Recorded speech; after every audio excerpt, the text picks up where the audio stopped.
I wanted to ask you first about languages. You speak many languages. I know you love studying languages. You continue every day studying languages, and you love ancient languages, ancient Greek in particular. And you started this incredible program of teaching children ancient Greek. And I wanted to ask you, how did your fascination with languages started, and why ancient Greek, and why did you start this program with children? My fascination for languages, or the desire to learn as many as possible, actually it started out as with the purpose for, I loved opera, and so I wanted to be able to understand the texts of operas. So when I say for many languages, it actually was just three at the beginning: Italian, French, and German. I wanted to learn those, so I learned Italian first on my own. That's what I did autodidactically. But then for French and German, I had the good sense to find a private teacher in the area. I found, in Eustis, Florida, in the middle of nowhere, I found a Belgian countess who taught me French. And I found a professor from the University of Prague. He was Czech and an older man, and so many Czechs used to speak an exquisite German, Kafka, please. So he taught me German. And when I was in my 20s, like many young men in their 20s, I became a real fan of Mr. Pound, Ezra Pound, of course. And reading his essays, I realized I've got a lot of catching up to do, because he stressed, and rightly so, the importance of knowing the language of Homer, naturally the Latin poets, and of course he loved Chinese. Chinese was the language I began learning the latest. So right away I engaged someone to teach me, instruct me in Greek and Latin, because I wanted to read these things in the original. Mm-hmm. And I must say it's very rewarding to read Homer in Greek. There's nothing like it. You hear it's a cliche to say, one loses the onomatopoeias and the rhythms of a language in poetry if you don't know the original language. But by Homer, it's really important, because every line, sometimes of something, when he's describing something of not such great significance, there's nonetheless always sonic paintings going on with the words. I like to use an example from the Odyssey, at the end of the second book. Telemachus is looking for his father, and the English translation of this, and this is a very it's basically literal, but nonetheless it's a traditional sort of translation from the Loeb Library series. It reads, "So the wind filled the belly of the sail, and the flashing waves sang loudly about the stem of the ship as she went." Now that's already, we also have two poetic images: wind filling the belly of a sail, some but not remarkably poetic. The wind filled the belly of the sail, and a flashing wave sang loudly about the stem of the ship as she went. Also not really that it's an image, but it only really takes on its own when one hears the word painting. So let me read you the lines first as one. Epresen danemos meson histion, amphidecumas stere porphyreon, megaliche neusiusis. So the wind filled the belly of the sail. Epresen danemos meson histion. And it fills. You hear the actual process of filling. We go from a trochee, epresen into dactyls. Danemos meson histion. Beautiful. And also the vowels get more. There's a rough breathing. So on histion, it's this hissing sound of the wind. And then the next you have the flashing waves sang loudly about the stem of the ship. Amphidecuma stere porphyreon. Now that's going to be flashing. You could also think of purple flashing. But then here comes the real genius of the line. And the ship, as she sped over the wave, and the flashing wave sang loudly about the stem of the ship, as she went, as she sped over the wave, accomplishing her way. So the ship then takes off, right? So first of all, he describes this wave. It's like a film, and you're looking at the wave, and then all of a sudden he says, as she sped on her way. So you take the camera back, and you see the ship then speeding on its way. And that's exactly what happens in the language. Stere porphyreon megalia geneusiusis. Neusiusis. Even the vowels imitate each other at the end. And what's in these two lines? And that's very important if one, I think, to have these things in one's library, in the cerebral library, is to have all these sounds, because they're going to influence your own sense for onomatopoeia. And we live in a time where onomatopoeia in the English, in writing poetry, is not really in. It's very difficult to do without, where meaning sometimes is often sacrificed, a richness of meaning, of substance is sacrificed for the sake of sound, and then something comes off as trite. So it's hard to find this balance, of course. But I love I'm an aesthete when it comes to sound in poetry. I still believe in its power of doing that. Now, for my school system, it's called 30-20-10. First graders are taking it now. I want to take the same first graders up through 12th grade, where each day they learn 30 minutes of music, study music, 20 minutes ancient Greek, and 10 minutes visual arts. The Greek is mainly also, like Parent says, and that, like the Chinese sages say, how important it is to know the exact meaning of what you name. These are our future lawmakers. And if you go to the ballot to read of a local election, they're asking you to vote on a new law, you should see the distorted, horrific language where even I, a lover of Ada, of Nabokov, and enjoy James Joyce, I cannot understand what the hell the double negative is in the law, what it really means at the end, because I don't want to waste my time. Also, it's an obtuse and obscure, opaque language. You can't understand anything. And to teach kids clarity of thought, to name things exactly as they are, they should know what the English word exactly means. And they shouldn't be, for me, I don't want my first graders learning that an English word, I don't want them to learn vocabulary like as if it's a thesaurus, by way of thesaurus. Like, it means something like. It means, and you don't give another word to show what the meaning of a word is. You have to go to the root of the word, in a way, the etymology, and 500,000 English words, many of them medical, many of them scientific you'll never use, but many English words come from ancient Greek, via Latin. I find it a pity, they come through Latin eventually, but most, the Urquelle, the spring of these words, is in Greek. And also, the kids love Greek literature. I think it's a little more interesting for them than Latin literature. I mean, the Aeneid's very, very stiff, and for middle kids to be reading the Aeneid is not the greatest idea in the world. They should be reading more of the Metamorphoses of Ovid. That's more interesting.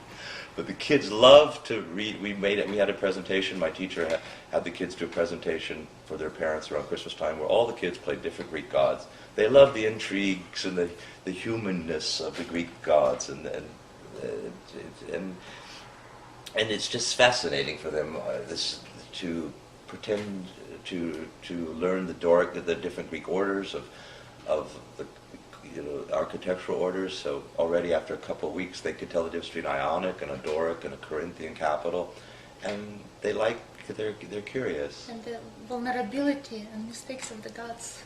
Yeah. In Greek literature is amazing. I remember when I was a kid, I lived in ancient Greece. This was my world. I loved the myths, and it was so much part of in some ways, the world of Greek myths was more real to me than the world outside of my window. It was more the world that I could relate to. So I'm so happy to hear that you're bringing this world to this very fortunate group of children. Yeah, I came very late to it. Unlike you, I came very late to Greek, to the Greek heritage. But also, the time we live, and we live at the same, not only in one of a very civilized time, the age of the information age, techno, postmodernism, but it's also an age of violence, where violence is really by very peace-loving people is cultivated to at least watch it in a voyeuristic sort of way.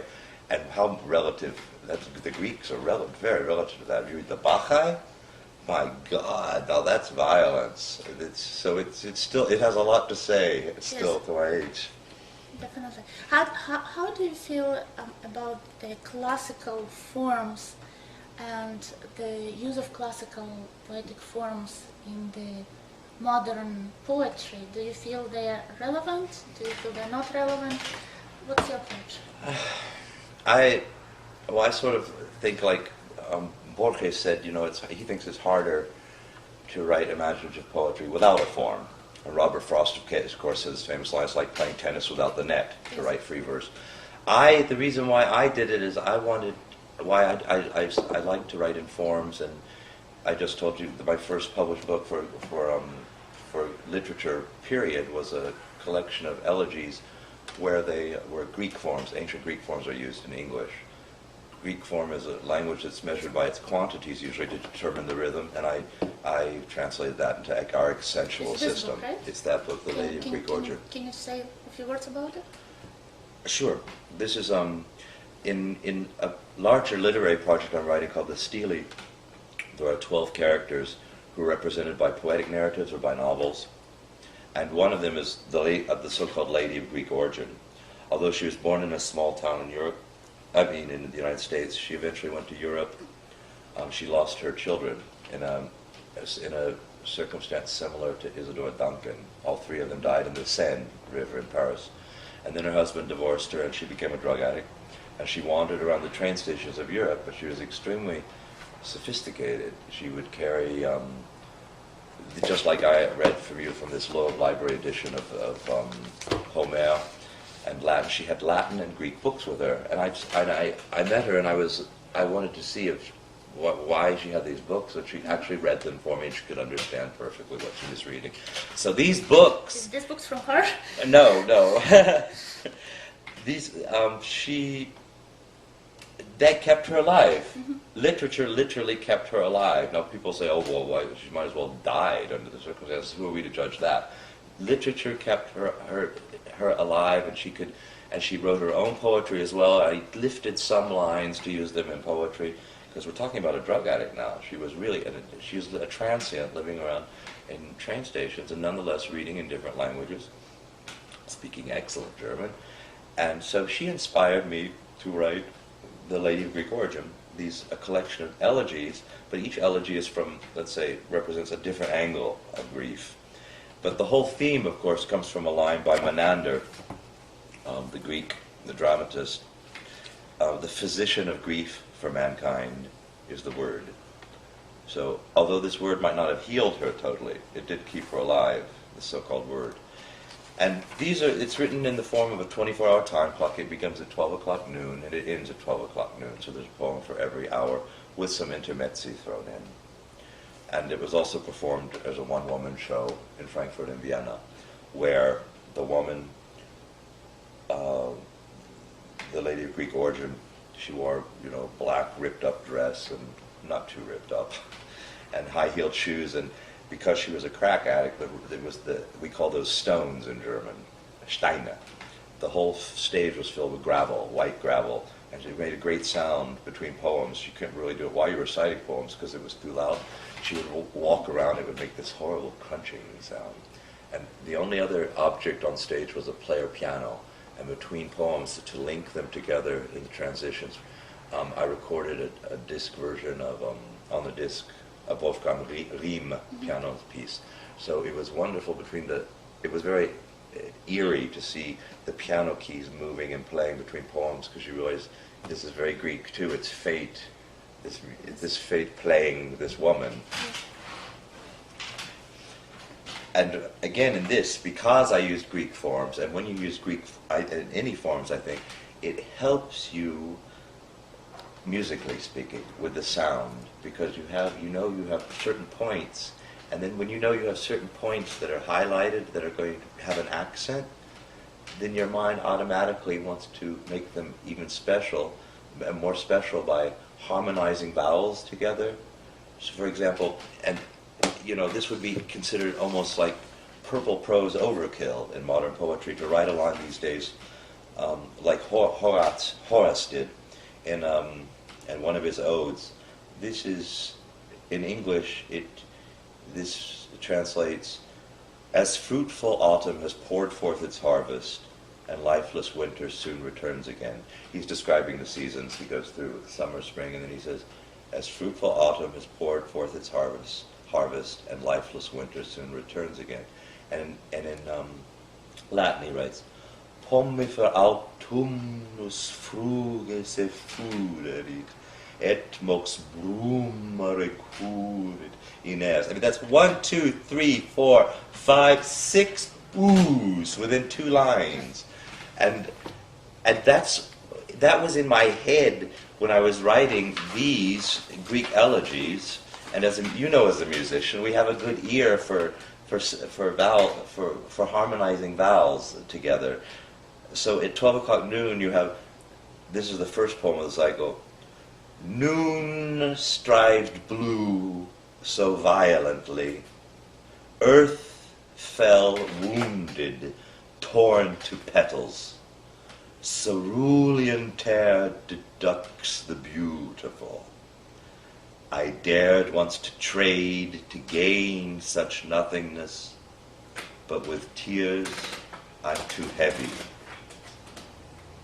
What to do, save bandage mummies, their strips of flowers still taint with trace tried blue. So motivically you have these A's and ooh, ooh, ooh. So inside you can feel unconsciously this lament going on. Yes. Right. Let me ask you a question that I personally struggle a lot with.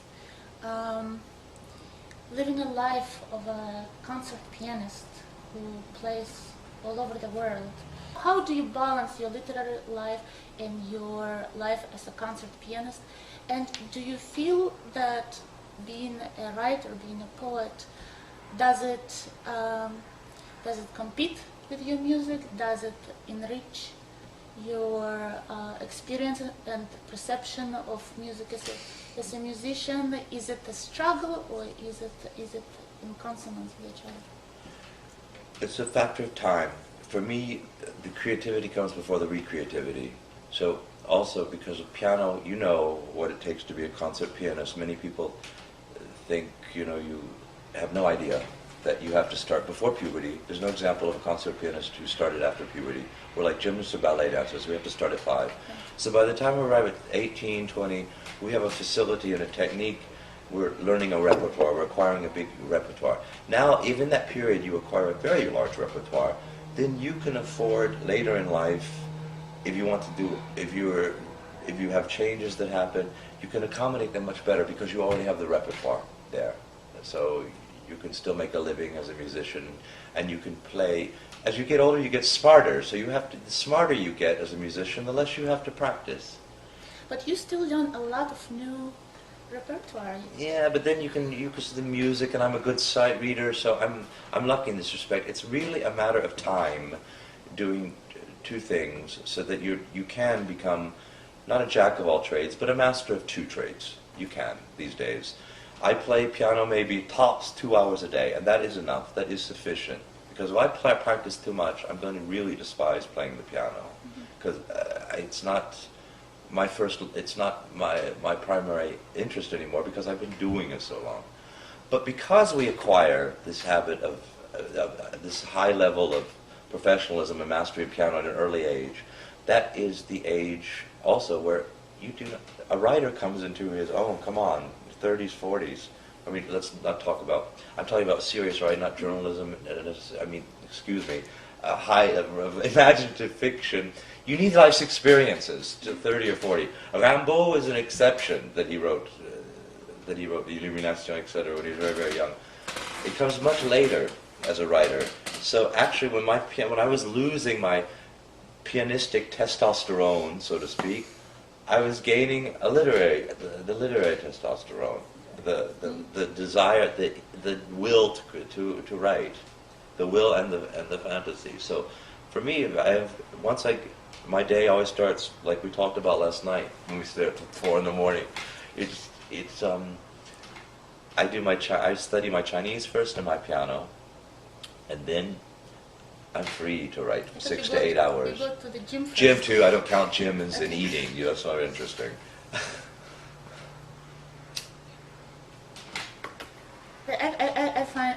I always personally struggle to find this balance that would be satisfying to me. So I really admire how you are able to. Well, look, you're a visual artist too. Now, I have nothing. While I love the arts, and one of the reasons why I love to travel is primarily to go to museums. Yes. I am not at all a creator in the visual sense, and you are. You're a Trinity. You're Father, Son, Holy Ghost. I'm just, a bipolar, creatively bipolar. Well, I'm not sure that tripolar is. Is I think it's worse than bipolar, but. Actually, I would love for you to, if you don't mind, to read them. To read some, yeah, let's just read a couple. Yes, Yeah, please. good.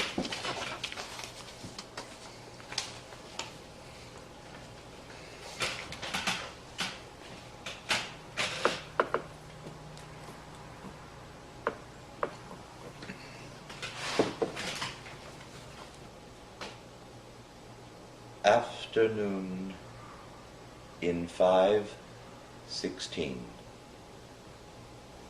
Within 1 second, cloudless, silk scrim sky. No wing, no note. On earth, no fawn, no leaf. Every atom, air, drop, stops. Frozen, one lover, 4 eyes. Not sad, not happy. 5:16. Within 1 second, conceived then a morning that evening will gestate, maybe abort, or with bleeding dew fade, having known best afternoon.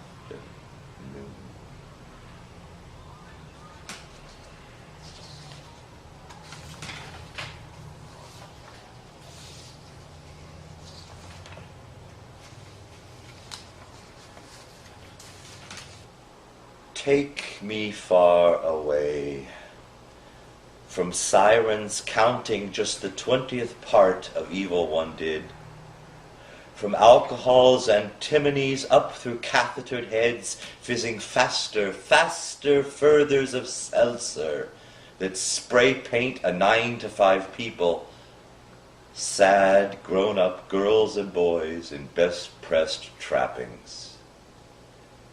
Maybe we could go to an old motel. Air conditioning rattle hums songs we'd only dreamt could be sung. The front sign strobes through rooms, blinds, to walls, on, off, days, nights.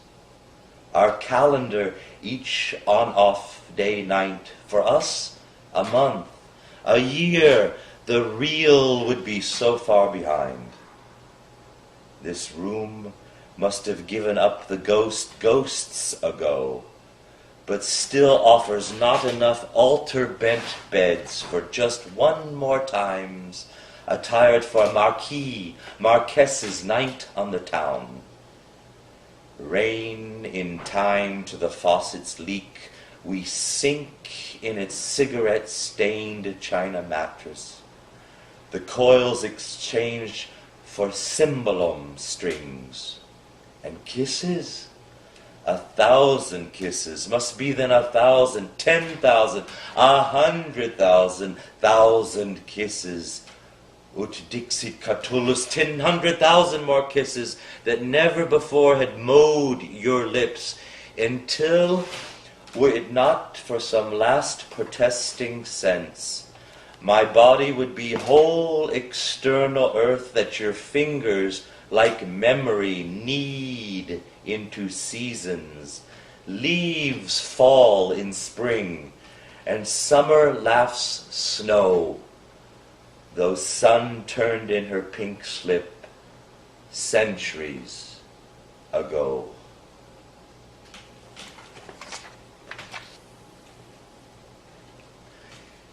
In memory of the children. In Jerusalem, the people are very happy. The flag is half blue and white, half red, black, white, green. The flag is half green, white, black, red, half white and blue. Mahmoud likes to eat matzah with Benjamin.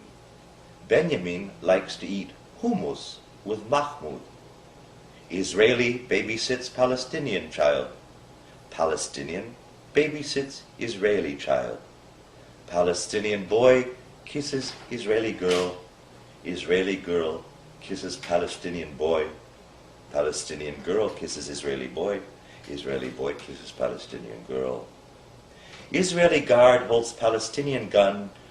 Israeli guard holds Palestinian guard gun, while Palestinian guard takes a leak behind a bush. Palestinian guard holds Israeli guard gun, while Israeli guard takes a leak behind a bush. Palestinian worker builds Israeli house. Israeli worker builds Palestinian house. Israeli teaches Palestinian child, Palestinian teaches Israeli child. Palestinian writes a poem in Hebrew, Israeli writes a poem in Arabic. Israeli helps old Palestinian cross street, Palestinian helps old Israeli cross street. Palestinian carries Israeli coffin, Israeli carries Palestinian coffee. Benjamin likes to eat matzah with Mahmoud. Mahmoud likes to eat hummus with Benjamin. The flag is half blue and white, half red, black, white, green. The flag is half green, white, black, red, half white and blue. In Jerusalem, the people are very happy. In Madrid, the people are very happy. The bulls believe that the public just loves them. And the people tie big white bows on the car doors of newlywed couples. And in stores that sell munchies and stuff, they got humongous homemade potato chips they stack up without bags in the front store window so everybody can see them. And the bulls believe that the public just loves them.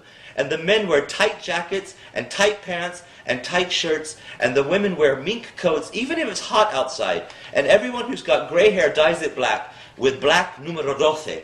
And the bulls believe that the public just loves them. And we went to a classical music concert, and the orchestra smiled whenever they made bloopers. And everybody doesn't have to work in the afternoon. They go home and sleep and stay up all night and drink lots and lots of wine and eat lots and lots of sausages and laugh and laugh and laugh. And the bulls believe that the public just loves them. And the king and the queen can't tell anyone anymore what to do. They're just there for fun.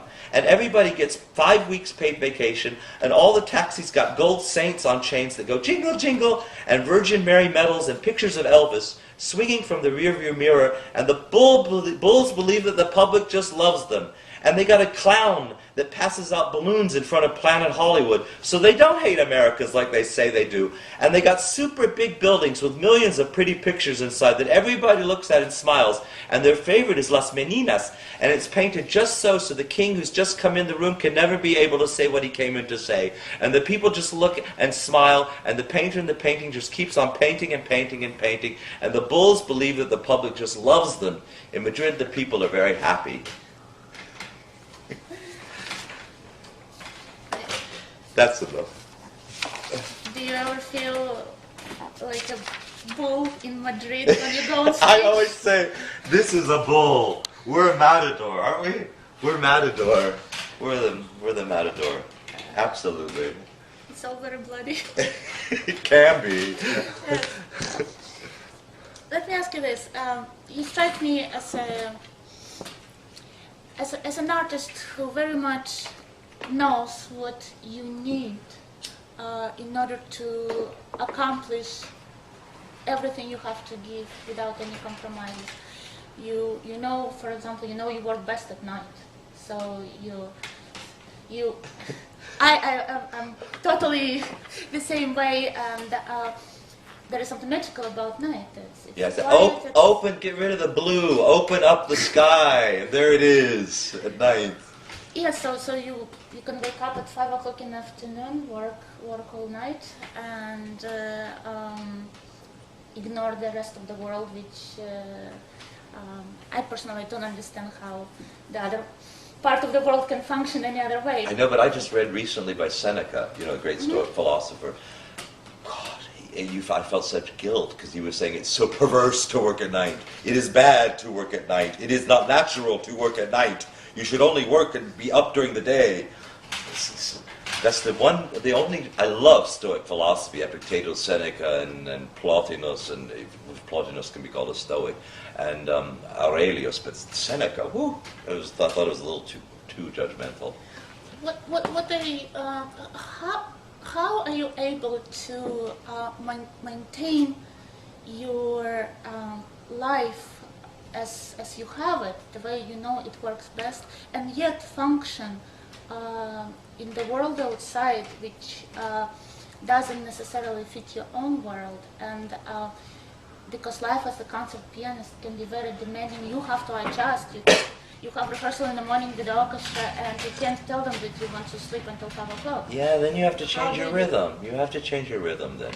When I have concerts, I won't go on tour again until mid-May. It is now mid-March. So I have the luxury now of having the taxi driver schedule. I work when I want, and I work non-stop, 16, 18-hour days. But I get up when I want. Now, that has to be a little bit more tightly structured when I do, not a little bit, it has to be significantly structured when I do the rehearsals time-wise. So I just go to bed early. Are you for that? To deal with the world and the logistics of travel, blah, blah, blah, all you need are two things. Like, you know the poem, to make a prairie, it takes a bee and clover. Well, to make a concert pianist, it takes two things. A sleeping pill and an assistant. You need a secretary to do. You should get an assistant. It's not that much. Pay her $10 to $12 an hour. If she's good, 13. She'll do everything. That's very important. So you don't have to tell the bug man when you don't have to meet the bug man to come in the house to spray. She can call the piano tuner. She can be here. You wash the car, get the lawn mowed. If I had to do that, then the Stele would consist of 2 books rather than 12. Before we met yesterday, I read a couple of articles about you, and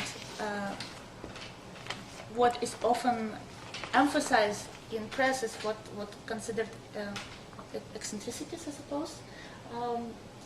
You remind me a little bit of Glenn Gould, because you know exactly the best surrounding for your work, but yet it can be perceived by others as strange, as unconventional.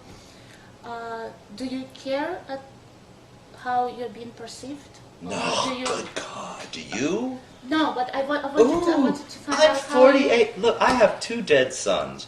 I am 48 years old. I don't give a damn about what anyone thinks of me. Why do you want the... God, no. I have a hard enough time of pleasing myself.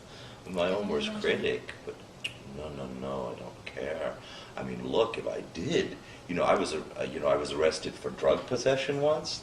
Went on the front page of the paper. What do people Google all the time about me? The drug addict thing. Haven't taken drugs in 3 years. And I'm very, very happy. It was a period in my life when I don't regret it. I lived basically, except for that when it got out of hand, which it did in the last year of my addiction. Otherwise, I treated it like alcohol. I did it 1 day a week, and it's a period of my life I don't regret at all. I feel no guilt about. But, if you cared about what people think, how many Google hits does that horrible mugshot of me with my crossed eyes have? It's... I feel it's a very... And I believe what Dostoevsky said too. That's like a maxim for me. Normalcy is the worst form of insanity there is. And I think it's so crucial to have this thick skin where you know what is what, and to be independent from any fears of what others may think, as long as you remain honest with yourself and with your own system of values. Yeah, but you're preaching now about yourself, because you're saying what an artist needs.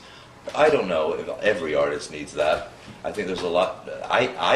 We say we need it because we want to always, we say it as sort of like a covenant. We're saying out loud what we want and what we do. But Gogol, he didn't have that. He had the thinnest skin around, and paranoid on to boot. So not every artist has it, or needs, or then I would say needs it.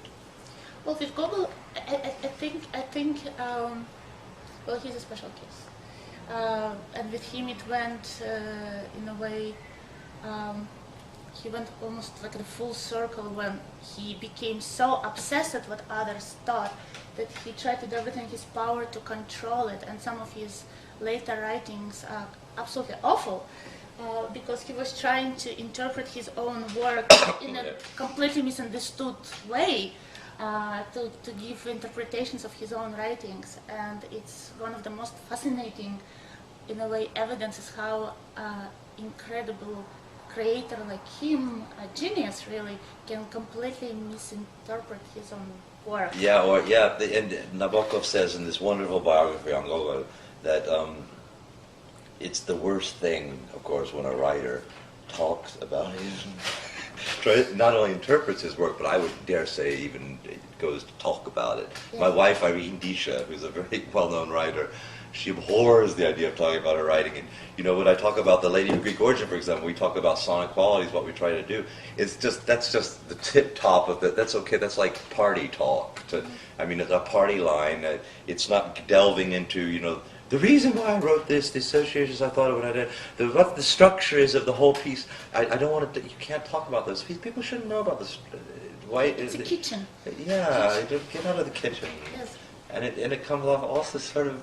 It's sort of it embarrasses me, the idea of talking, that one would talk about their work. I feel the same way about. Just read it. I feel the same way about program notes.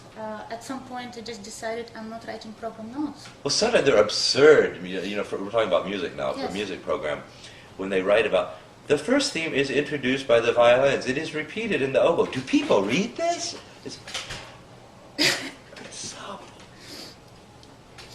The scherzo is a lively movie. Come on, it's awful. But back to the question of this fearlessness, I think I do think it's very crucial to feel free, to feel liberated, to be in a way to be fully who you are, and not worrying about how it's been. I think I admired about your playing, about your way of life, how you are able to live exactly the way you want to, and still function, and function very well within the society. And I find it admirable that you can balance it. Well, thank you. Likewise. Likewise. Well, I love talking. Yeah, I love talking with her. We could talk the moon down the sky. It's great. Okay, on this note. Yeah, thank you. That was fun.